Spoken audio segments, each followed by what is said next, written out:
Welcome back to the Money and Wealth Show. I'm Sterling Fox. This week's special guest is Michael Levy. Michael, you've been invited by the Vancouver Board of Trade in roughly a month's time to participate in their 2011 forecasting experience. And we'll get some of your thoughts about what you're going to talk about. But can't let 2010 go by without talking about gold. We've seen some amazing increases in the price of gold per ounce throughout this year. There's, I think, two aspects there. First and most important is there's a lack of faith in the US dollar and subsequently in some of the other paper currencies in the world. So investors are going to hard assets. Right. But I think what people do not take into consideration, and this happened mostly in the first part of the year, is gold was rallying against the US dollar, but holding steady or even coming down a bit against other currencies. Including ours. Including ours. Yeah. Because commodities all trade against the US dollar.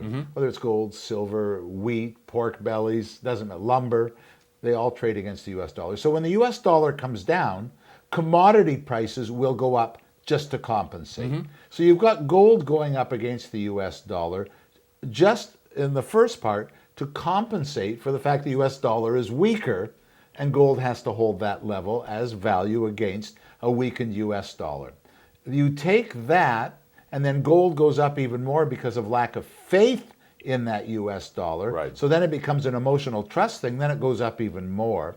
Then at the end of the year, we saw coming into November and the first part of December, gold going up against all currencies. So what you had was the US dollar going higher, gold not falling off like it does usually, traditionally, higher dollar, lower gold, lower dollar, higher gold.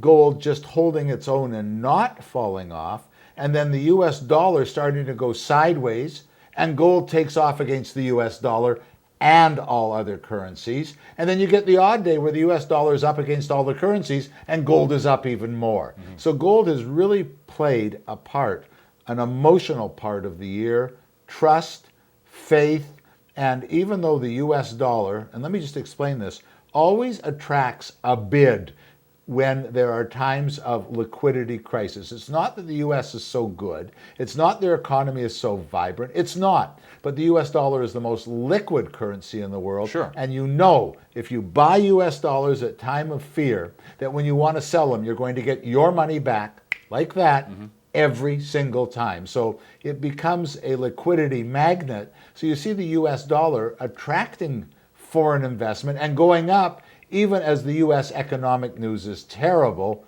but we saw gold reacting. And my thought is that gold's had a wonderful run, and back last Tuesday we had what's known as an outside reversal.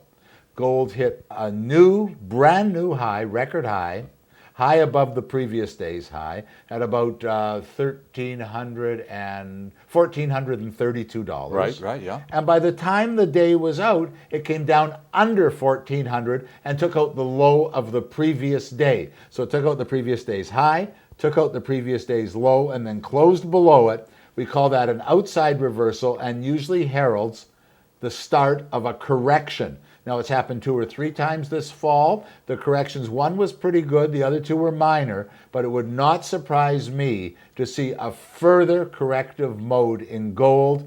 It was overbought. We see what's known as capitulation, where the investors say, wait a minute, this thing's gone up so far, and you know what? I might be able to sneak a little profit out of this. Sure.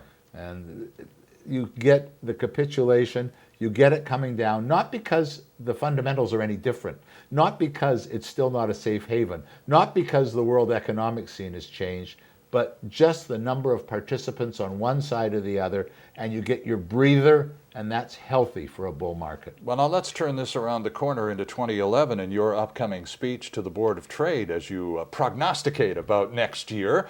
Let's start with gold. I think the gold's going to have a rest in here, all right? That said, I've said that 3 times this year. It's had a rest, but it didn't snooze. So I was basically wrong. All it did was pause and come down a few dollars. But I am more convinced that we are going to have a pretty good correction in here. Now, what's a pretty good correction? We could come down to 1350, 1340. That doesn't hold. Come down to 13 and a quarter. We could even come down to 1260 and not hurt this bull market that much. Will it do that? Who knows what the fundamentals are going to be, but if I were to be a betting person right now, I wouldn't be buying any new positions. I'd still buy my physical to protect my assets, but I wouldn't be in buying gold mining shares or investing per se. I'd watch this correction unfold. That said, it would not surprise me at all with gold under 14 to see it close somewhere towards this time next year between $1,500 and $1,600 an ounce. That'd be no surprise to me whatsoever. Now, you talked about mining shares, part of the multitude of offerings on the stock market. So how about the markets in 2011? I think we're ready for a bit of a correction, Sterling. Again, not a doom and gloomer because they're putting so much money into the system by the U.S. and their QE, right. quantity easing 3 coming along, where they're not really putting more money in, but they're exchanging cash they have in their reserves for treasury bonds that are sitting doing nothing in financial institutions to liquefy the system. There's $1.3 trillion sitting in the banks. Let's make it more. Let's get so much money out there that the banks will loan money out.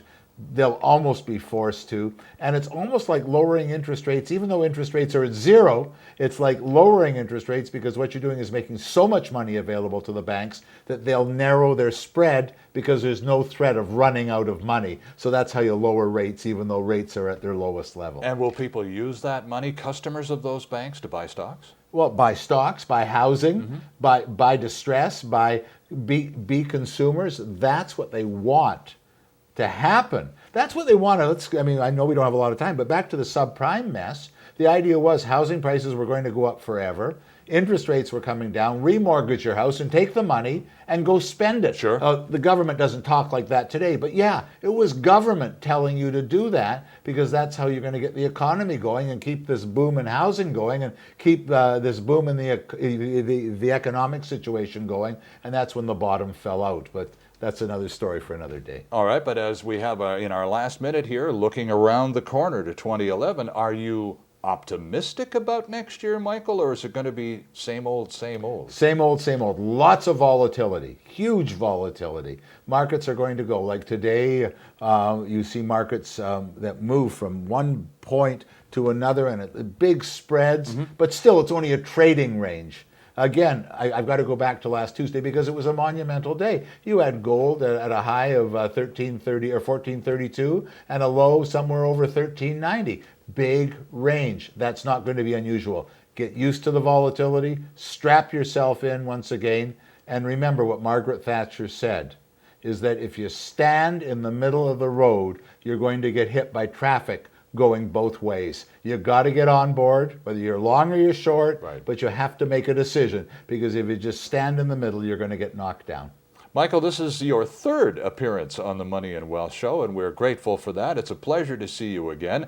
Merry Christmas and Happy New Year to you and your family, and we'll look forward to catching up to you again perhaps sometime in the first quarter of next year. Be a pleasure, Sterling, and all the best to you. We'll be right back.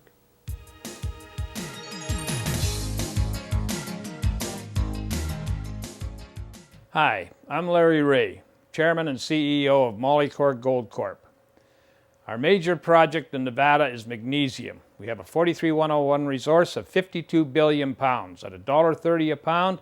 Do the math. Go to our website at molycorp.com or phone me direct at 604-531-9639.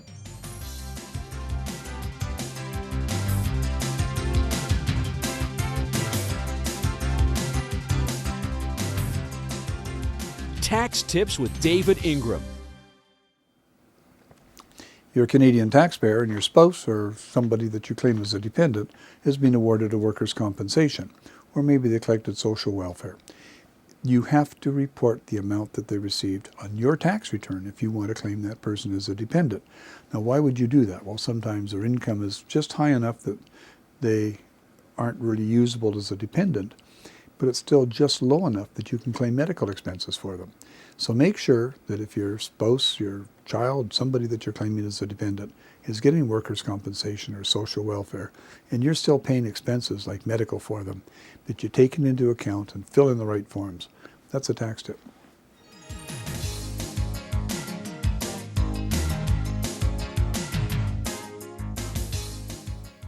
And that's our program for this week. Our thanks to David Ingram and to our special guest, Michael Levy. And thank you for joining us. If you have some thoughts about today's show, we'd like to hear them. Send us an email to comments@themoneyandwealthshow.com. I'm Sterling Fox. See you next time.